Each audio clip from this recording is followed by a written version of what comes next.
दोस्तों, आप अक्सर दुनिया में होने वाली बहुत सी अजीब बातें सुनते आए हों। उनमें से कुछ बातें तो ऐसी होती हैं जिन्हें सुनकर किसी को भी अपने कानों पर यकीन नहीं होता। लेकिन अगर गौर करके देखा जाए तो भारत भी इन रहस्यों से कम नहीं है। भारत में बहुत से ऐसे किस्से आपको मिल जाएंगे जिन पर विज्ञान को भी यकीन नहीं होता। इस वीडियो में हम कुछ ऐसी घटनाओं की बात करने जा रहे हैं जो आज तक विज्ञान को चुनौती देती आ रही है।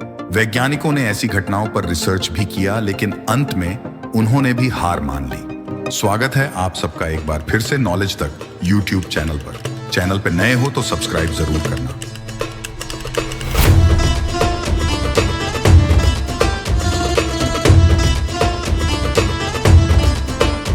सबसे पहले बात करते हैं प्रहलाद जानी की।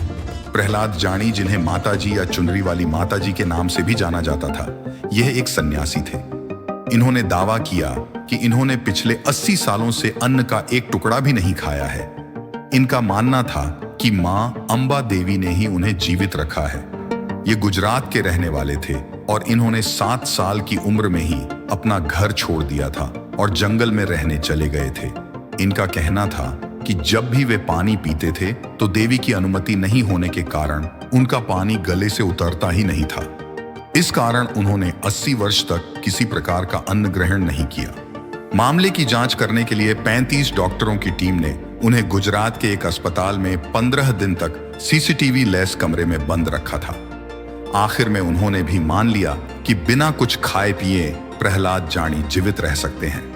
इतने सालों तक स्वस्थ और रोग मुक्त रहने के बाद साल 2020 में प्रहलाद जानी ने गुजरात के एक मंदिर में समाधि ले ली। उनके बिना कुछ खाए पिए जीवित रहने का रहस्य भी उनके साथ ही चला गया। अगर सच में ही बिना कुछ खाए पिए जिंदा रहा जा सकता है तो दुनिया की सबसे बड़ी समस्या भूखमरी का समाधान आसानी से हो सकता है। उसके बाद आते हैं बुलेट बाबा के नाम से जाने जाने वाले ओम बन्ना।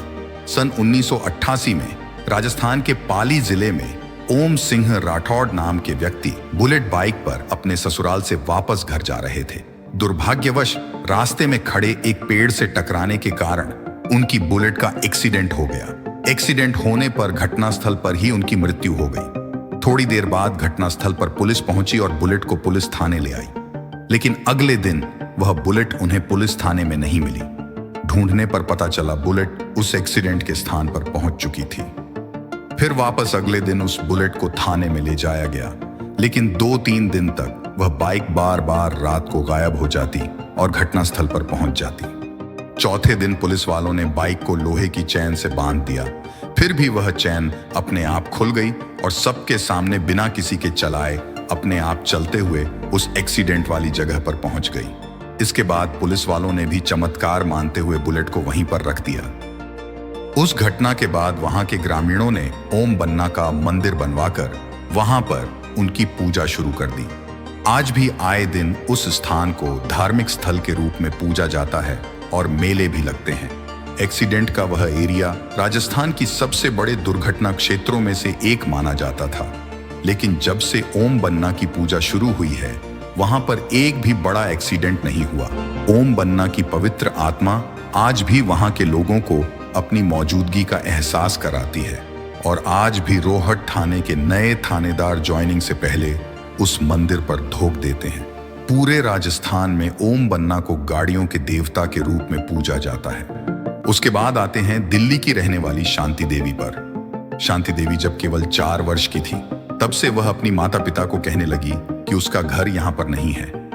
वह कहने लगी कि उसका घर मथुरा में है और उसके पति मथुरा में उसका इंतजार कर रहे हैं। 6 साल की उम्र में ही मथुरा जाने के लिए घर छोड़कर भाग गई। स्कूल जाती थी तब भी वह साथ पढ़ने वाले बच्चों को यह कहती थी कि उसकी शादी हो चुकी है और अपने बच्चे को जन्म देने के 10 दिन बाद उसकी मृत्यु हो गई थी और अब उसका पुनर्जन्म हुआ है। अध्यापकों ने भी शांति देवी के मम्मी पापा को बताया कि वह मथुरा की स्थानीय बोली में ही बात करती है और बार बार अपने पिछले जन्म के पति केदारनाथ को याद करती रहती है। स्कूल का हेडमास्टर मथुरा गया और केदारनाथ को ढूंढने का प्रयास किया।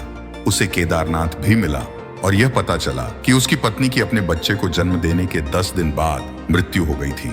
केदारनाथ और उसके बेटे को दिल्ली लाया गया।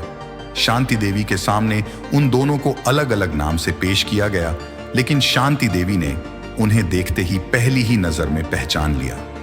शांति देवी ने बहुत सारी और घटनाएं भी बताईं, जिससे केदारनाथ को यह यकीन हो गया कि वह उसकी मरी हुई पत्नी ही है। इस घटना ने पुनर्जन्म को नहीं मानने वाले वैज्ञानिकों के कान खड़े कर दिए थे। महात्मा गांधी ने इसकी जांच के लिए एक टीम का गठन भी किया था। गांधी जी की टीम शांति देवी को मथुरा लेकर गई। आश्चर्यचकित कर देने वाली बात यह है कि शांति देवी ने उस गांव के बहुत से लोगों को पहचान लिया और उनका नाम भी बताया। यही नहीं, शांति देवी को अपने घर का रास्ता भी मालूम था, जबकि शांति देवी इस जीवन में कभी भी मथुरा नहीं गई थी। आखिरकार उस टीम ने भी यह मान ही लिया कि शांति देवी का पुनर्जन्म हुआ है। इस घटना ने पूरी दुनिया में बहुत सी अवधारणाओं को आग सी लगा दी थी। आपको इन घटनाओं के बारे में क्या लगता है? क्या यह सच है या सिर्फ मनगढ़ंत कहानियां हैं? इस बारे में कमेंट करके जरूर बताएं। वीडियो को पसंद आया हो तो लाइक भी करें। इसी के साथ मिलते हैं आपसे एक और ऐसे ही नए वीडियो के साथ में। तब तक के लिए अलविदा।